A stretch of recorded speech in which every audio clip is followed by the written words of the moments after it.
ప్రియులారా, ప్రపంచ దేశాలు మనుష్యుల ఎడల ఎలా ఉండాలో చెబుతున్న గ్రంథం ఇది. బానిసత్వం ఉండకూడదు. తర్వాత మాట చూద్దాము. తర్వాత మాట ఏంటట? సంస్కారం అంటే. అప్పుడప్పుడు అంటుంటారే, ఇప్పుడు లేదులేండి ఆ మాటలు ఇప్పుడు వినబడడం లేదు. చెవిటివాడిని చెవిటివాడు అనకూడదు, గుడ్డివాడిని గుడ్డివాడు అనకూడదు, సంస్కారం అది. మోగవాడిని మోగవాడ అని పిలవకూడదు, సంస్కారం అది.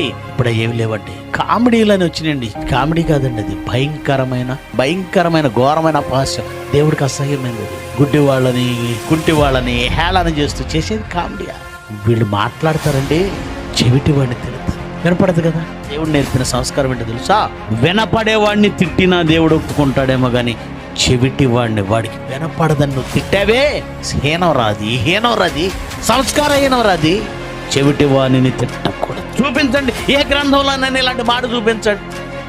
బైబిల్ని వదిలేసి ఇక వారి గ్రంథాలను పట్టుకుంటాం జీవితాంతం. కనబడని వాడు గుడ్డివాడు, అతనికి చూపు లేదు, అతని ముందు అడ్డం వేస్తున్నావా? గుడ్డివారి ముందు అడ్డం వేయకూడదు. ఏంటండి, పరలోకమందున్న దేవుడు ఈ చిన్న విషయాలను కూడా ఇంత పర్టికులర్ గా రాయిస్తున్నాడు. బైబిల్ ఏమనుకుంటున్నావు? మనిషి ఎలా బ్రతకాలో సంస్కారం నేర్పిన గ్రంథం అది.